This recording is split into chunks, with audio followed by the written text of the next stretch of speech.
Here. Councilman Brian Donahue. Here. Councilman Dan Sullivan. Here. Supervisor Teresa Cannon. Here. Okay, I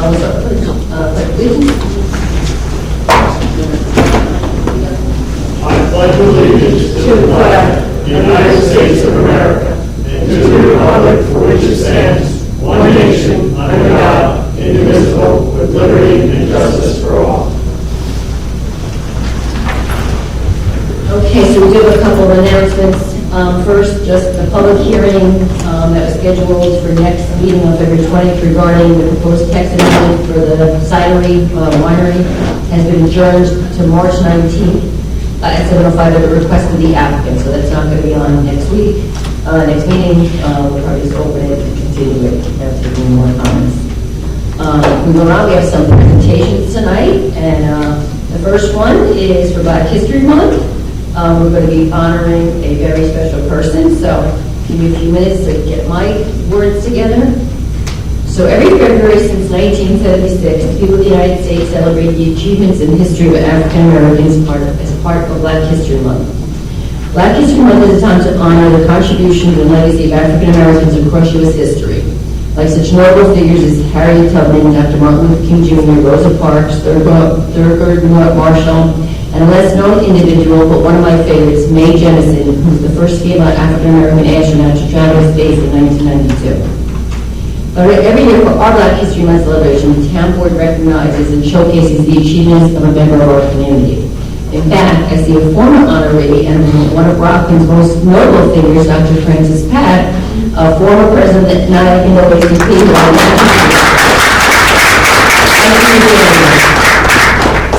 And this year, I'm thrilled to be honoring Talad Mabu, an Orangetown resident, a father and grandfather, the executive director of the Piermont Police Athletic League, an Orangetown auxiliary police officer, a volunteer with the fire department, a police athletic league boxing coach, over 50 years in martial arts, and the host of a podcast. I met Talad in 2022 when he made a presentation to the town board about the Piermont Police Athletic League. Not long after that, Talad was nice enough to give me a tour of the community center where the Piermont Palace run out of, and to really educate me about the program, including that it's not limited to children from Piermont, but is open to children from all over Rockland County.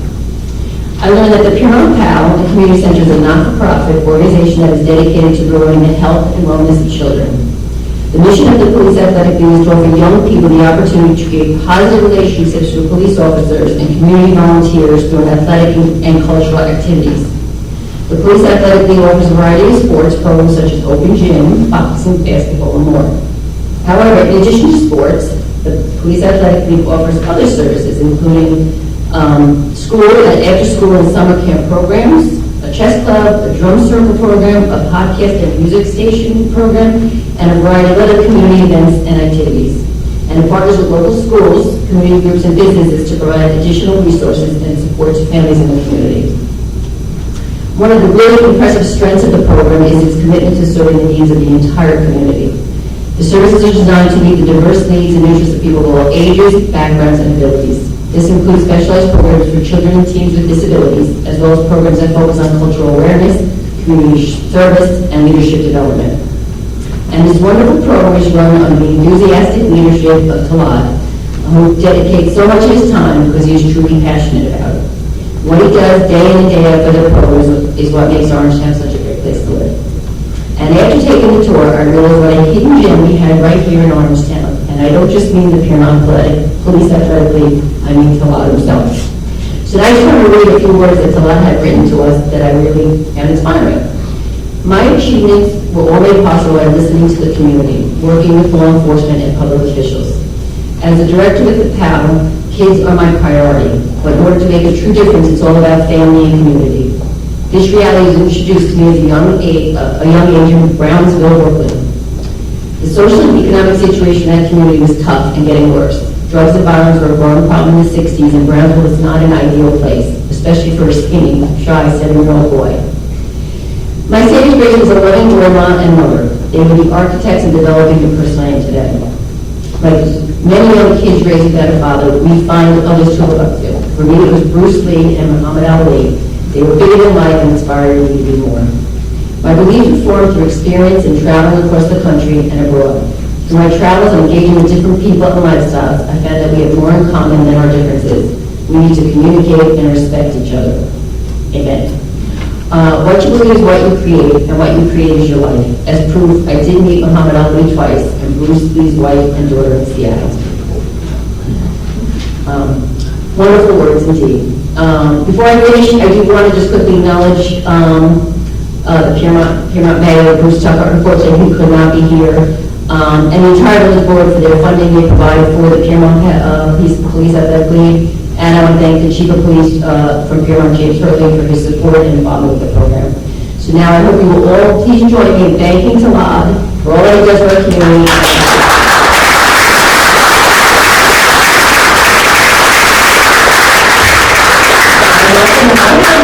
The man of the hour, up to the microphone, Jennifer. Thank you, Susan. I'm just going to make it quick because I know we have a lot going on, but I do want to give a couple of acknowledgments. One for the great community that I'm serving, and also the Rockland County. When I'm coming up here, I didn't know what to expect. When I came up here, it was because we had a fire in our house that burned down. And basically, my sister was living in Nyack, and we came up here, and it was just a whole different world for me. I mean, I've done a lot of traveling, I've done a lot of communities, but, you know, it was just something about this place. And I was really embraced, you know, by everything. You know, I can't really say I've had any bad experiences up here. You know, being in Nyack, I was just Fairlawn, Spark Hill, and great times. But before I go any further with that, I just want to make a couple quick acknowledgments. And of course, to you, Supervisor Kenny, for your support. Alice has been fantastic. You know, as far as being able to let me know when there are different grants and things are available. And also the other departments. I mean, I have to say, you know, DA Tom Walsh, he has, once in a while, his people call me about a grant. Ed Day, even Sheriff Bobo. You know, law enforcement, because the PAL is a part of their, you know, they're part of law enforcement. And that's a great way to actually reach out to the communities. So, and one of the things that I've also recently had the pleasure of doing is working with the NAACP. And through PAL, we now launch a program where we're doing podcasts. So I think this is a great liaison. And, you know, having these young people come on board with their ideas and everything else. And, you know, it's a generational thing. It's, you know, my generation now getting a chance to talk to, you know, guys about, you know, kids, I'm going to say grandkids, but kids' age is a fantastic thing. Also, local people within the area, Kelly Ruby, Jessica, Wallstrom, Alexis Swabbs, Sylvan Walsh, all the people that I've gotten to know over the years. You know, they live in the area, you know, and they'll come in and, hey, you know, what do you do? What do you need? You know, the police department, the fire department. We're a great community. Rockland is a great place, you know, and I think we can only grow. And hopefully, in a very small way, I can help with the police athletic league. I've already reached out to, we had them as guests in the podcast, Orangetown, Ramco, and Suffolk. Some of the officers came down, they participated in the podcast with the NAACP. It is progress, you know. We're going to change things. We're going to change things as far as the relationships between the young people and their perception of the police department is about. So this is going to be new and exciting times. And you know, I look forward to it, and I look forward to the challenge. I'm up in Newburgh now, and I'm working with some ministers, and I'm one of the 17 I'm up there. You know, so, you know, I'm 63 years old, but, you know, I'm energized by being around young people and just the thought of possibility. And I think that's it.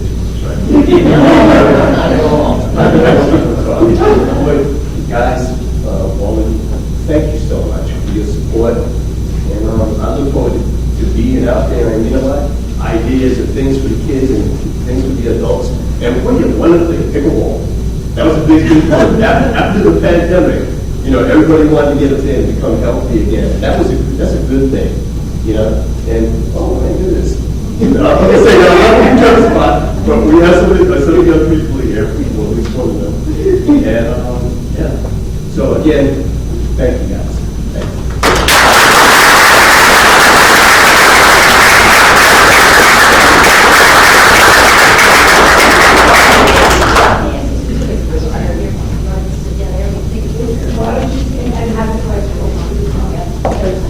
Yeah, you have to get it better for me. All right, cool hands. That's all right.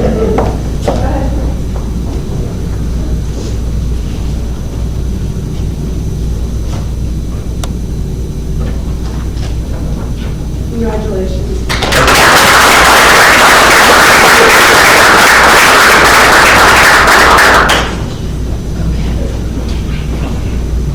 Okay, now we have another certificate presentation, and this is another very impressive young person. We have Eagle Scout Michael Hainwood from Troop 55 in Louisville for the Camp Shanks Freedom Trail Project. I don't know if anybody has had a chance. It's on our town website, and it's really great. It basically is a map, and it allows people to trace the steps of a World War II Camp Shanks soldier. So it's very cool, and it has a map. And if you want to come up and say a few words about your project and what you did, because it is really cool.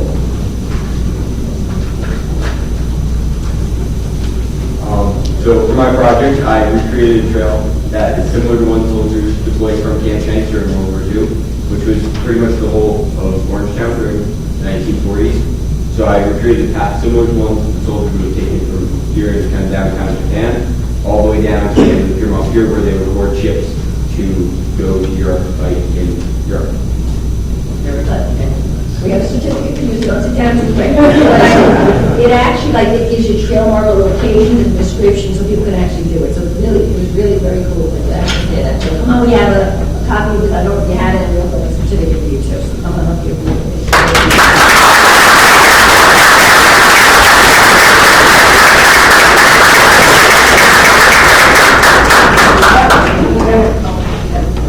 Mom, Dad? Crowd here. Showing you how I did another.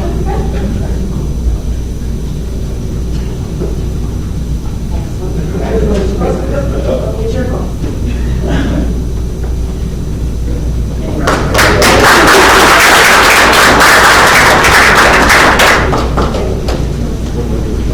Okay, is Jennifer Green here? Yeah, come on up, Jennifer. Jennifer's going to make a presentation on, it's called the Think Differently Initiative. I had the pleasure of meeting with Jennifer, and she explained it to me, and I said, I think you should come to the town board and explain it to them and the public, and we have a resolution on that tonight too, so. Good evening, and thank you for your time. I am not Jennifer Green. Oh, That's okay. Jennifer is duly booked tonight. I'm Lynn Giles Harris, and I am the chairperson for the Disability Advisory Council for the county. And I'm joined this evening by two of our members. This is Carlos Roman, and this is Mr. Robert Dennis. And we are a council, and we've all been appointed by the county legislature to serve. There are 11 of us. And our purpose is to advise the Office for People with Disabilities, and its director, her name is Jackie Scott. We do a lot of work at our monthly meetings, and our new initiative is called Think Differently. Jennifer brought it to the council. It is something that is very big up in Orange County, and we are hoping to create our own really strong Think Differently campaign here in the county. And basically what it is acknowledging that we as a county, we as individuals are willing to think differently and to be not just compliant, but inclusive. We need to think differently, we need to act differently, and we need to make sure that at all of our events and all of the things that we participate in, from school to after school to PAL, have room on them for folks who are differently able than us. And so we came together, we had quite a few meetings, we developed a resolution, and we have traveled around the county asking supervisors and mayors to adopt it. And we are hopeful that they will sign it on March. I can't remember the date of this phone, I'm so sorry, I'm tired. But we're hoping that they will sign it into effect in March, representing the developmentally disabled. That's like the month for that. So it's exciting, and our very first event, our kickoff event will be held on March 3rd. I'll put a few of these out back. It is a free event. We're hoping that you will consider coming. We have partnered with, oh my gosh, I have a moment. The Lafayette Theater. It is their 100th year anniversary of the theater, and they have graciously given us the space, and we will be the closing event for their weekend celebration.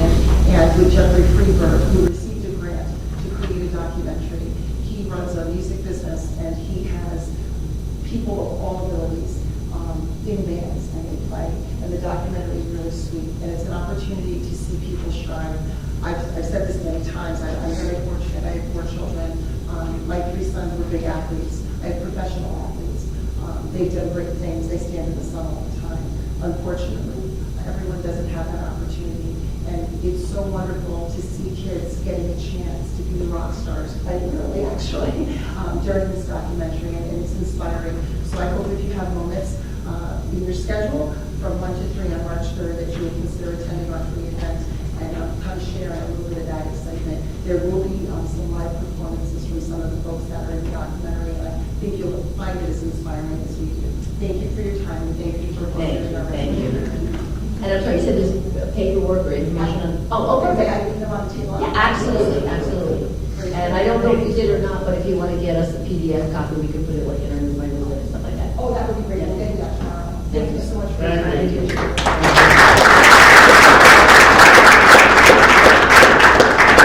Okay, so now we're going to work into our workshop of our agenda items.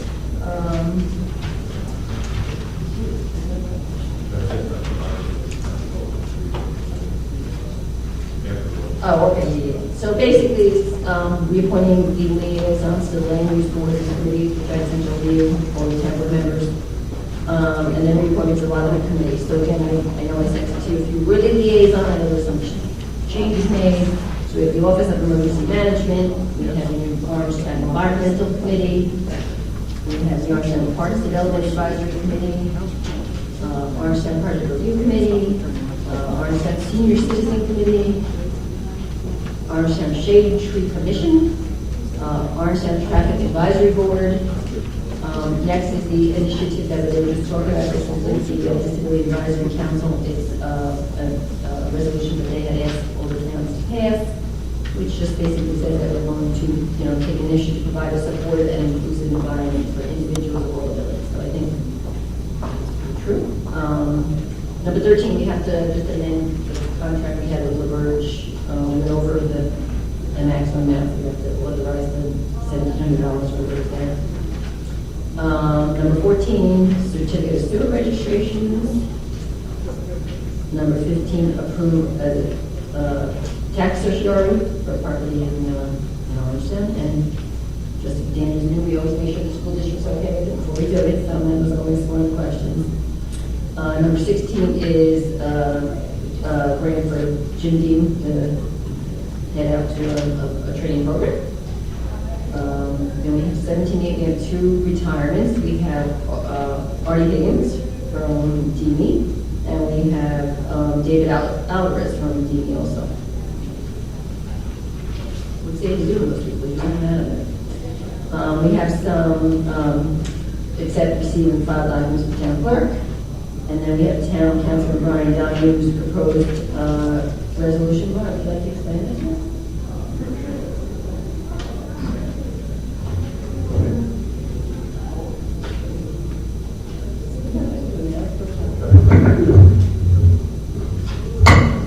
So, I was instrumental in negotiating the PBA contract. I support law enforcement. As our supervisor stated earlier, Orangetown is a great town to live in, and it is. I believe law enforcement is the backbone, what keeps us safe and what keeps 1, 2, 3 generations of families here. It's what attracts new homeowners.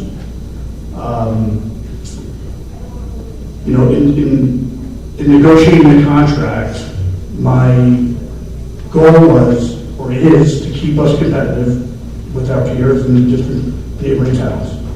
Law enforcement is expensive. But if you look we're not much more expensive per capita than most of the towns around us. And I will say, we probably have the lowest crime rate in Hudson Valley, if not a good portion of the state. So what this was a very ambiguous, vague thing that we negotiated. And I did approve it. It was a $200 increase in allowance. And what happened was I was not bending, and I didn't, I basically stood my ground for the most part, and we had to get our lawyers involved. Now, in the grand scheme of things, this is a $100 increase of what we proposed $200 increase. So this is a $100 increase. So, I mean, if you want me to explain that, I explain that. No. I understand it, I just, want to think. No, and I will say this, as far as the supervisor is concerned, her best interest is in the town, and she watches every penny we spend. She really does. I'll give her credit for that. This extra $100, as disgusting, I don't know if it's worth it, but is in lieu of filing grievances and having attorneys fight and having, the town spend thousands of dollars in litigation over $100. So that's what it is. I hope I explained that properly. Okay, so I will just add that I think one of the things I wanted to do when we started the process was to hire labor counsel. And I was told no, because we had some, ace people that were negotiated, and that's what happened. We ended up with ambiguity, which is not ambiguity, but that's the second point. But I just for point of reference, so the public knows that the existing contract provided that when a police officer works overtime of more than 4 hours, they get $5 cash for a meal allowance. So just for kicks, if one of our lieutenants works overtime, he's making $140 an hour. So he works 4 hours, he gets $563. He works 8 hours, and he gets $1,127. But we're worried about $10 for lunch. Okay. Okay, look, it is what it is. You have to vote, so I'm not gonna do it. But yes, I do watch every dollar, and it seems like for every dollar I watch, it goes out the other way, so. Okay. It's not $100 because it's on top of $200, so it's actually $9,200. For the county dollars. Okay. Then we have the audit, and then we have.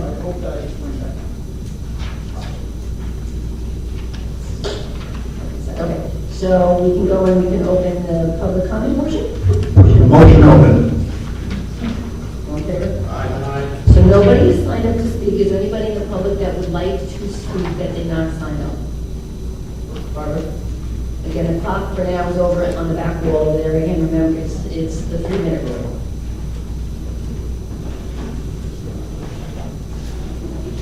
Hi, I really just wanted to welcome our new town board member, and also, and I hope I don't cause you too much aggravation. I also wanted to say I was very impressed because I read your resume, and then it got me thinking about the accomplishments of all of you on the town board, and sometimes, initially anyway, they'd be afraid to speak at meetings. And I wanted to just ask that, I know the town is changing. I remember being a little kid here. My whole memory is living in Orangetown, picking strawberries on the farms around here, and we watched it grow. And it's gotten nicer and nicer. It's gotten more desired and more desired. It's gotten more expensive, more expensive. It's not farmers who live here anymore. So I just wanted to give you insight because, as my husband says, I can never talk short. Since I talked to everybody, I'm aware that there are some old-time residents here who don't have as much money as some of the new people. And I'm grateful when the town board watches the spending. And there are also young people who are moving here. I know this because I have family in banking, and they do mortgages and second mortgages and stuff, how many of the new people moving here are struggling to make ends meet with the big mortgages and the taxes? So I just want to ask you to try and also always consider what it's like for the residents who maybe aren't important enough to sit up there. And I just wanted to say, I think that's wonderful about Camp Shanks, but I've never heard anything about the prisoner of war camps that were here during World War II for the Italian and German prisoners. And I think somehow that should be part of, it is part of our history, so it's something that maybe should be included as well. And finally, I was going to say, the Senior Citizens Committee's name is misleading, as it funds and focus are limited to senior citizens clubs rather than considering the needs of all senior citizens, residents in the town. And I know that I've been told, that's the county's job, so I'm going to go and talk at the county meetings.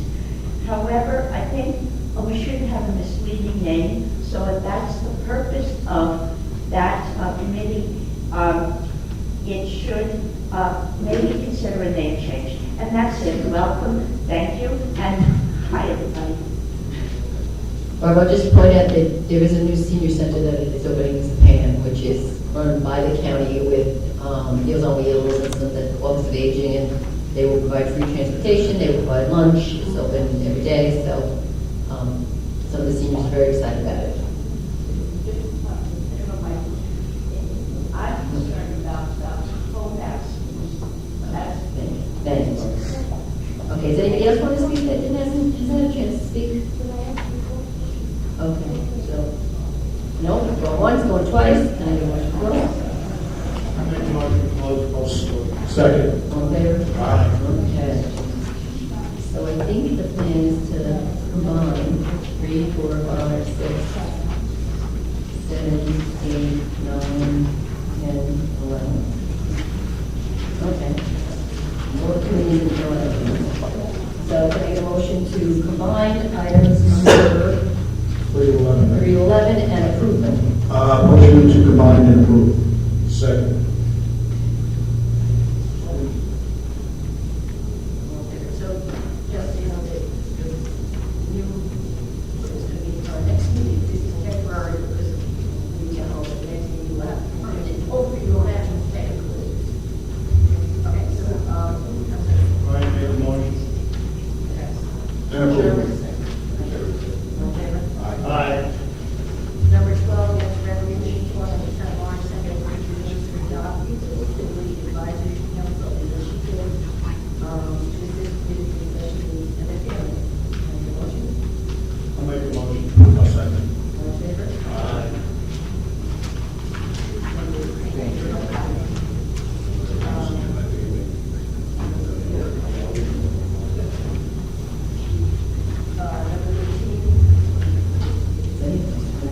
Number 13, approve the additional payments for reverse group for the South Atlantic parking local law. Motion? Second. All in favor? Aye. Number 14, approve the 2024 certificate of sewer registrations. I'll make a motion. I'll second. All in favor? Aye. 15, authorize or approve the town attorney to sign several documents on attached certiorari proceeding in 1018 South Henry LLC. Motion? Second. All in favor? Aye. Approve the superintendent of highways to attend the 2024 Advocacy Day for local roads, bridges, and culverts in Albany, New York. Second. Did you say so? Okay. All in favor? Aye. Accept with regret the retirement of Arnie Higgins from the sewer department. I'll make a motion. Second. Second. All in favor? Aye. They don't say how long he was here, but usually they say he was here very long time. Sometimes they're going to here, but anyway, next one, accept with regret the retirement of David Alvarez, again, an assistant operator with the Department of Environmental Management and Engineering. I'll make a motion. Second. All in favor? Aye. Number 19, accept and receive and file documents of the town clerk's office or town board meeting minutes and some agreements and contracts. Motion? Motion. Number 20, approve an amendment to the memorandum of agreement with regard to the police PA memorandum of agreement. What is that? No, well, it's protocol. Motion.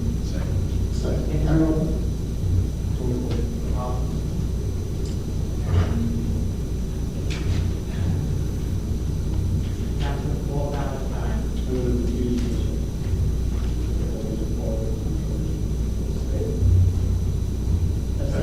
Abstain. Councilman Jerry Vitari. Yes. Councilman Brian Donahue. Yes. Councilman Daniel Sullivan. Yes. Supervisor Teresa Kennedy. No. Number 21, the audit.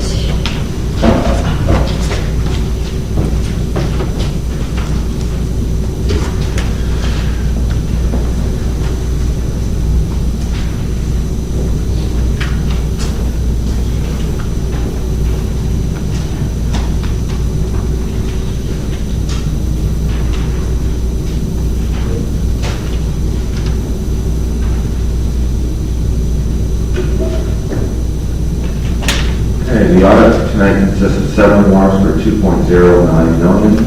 Items of interest, number 1, Commissioner of Finance, $38,000 for Rockland County PA training. Number 2, Keena Bean, $38,000 for outside legal counsel. Number 6, Truman Golf, $190,000 for the golf course management contract. Number 7, Bad Construction, $50,000 for Villa Drive culvert replacement. Number 10, Department of Civil Service, $1 million for healthcare benefits. Number 13, Commissioner of Finance, $133,000 for tax certiorari's.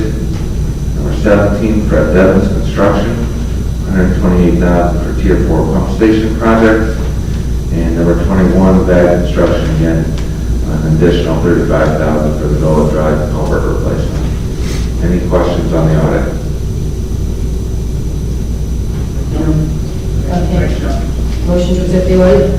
Accept. Motion. Second? All in favor? Aye. Okay, so we do need to go to executive session for what? Legal. Legal stuff?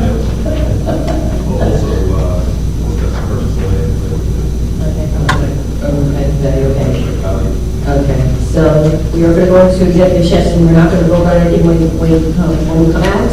We do have an adjournment for Mario Saltarelli, who is the father of the town attorney's office, and Mary Farrar. So can I get a motion to enter executive session?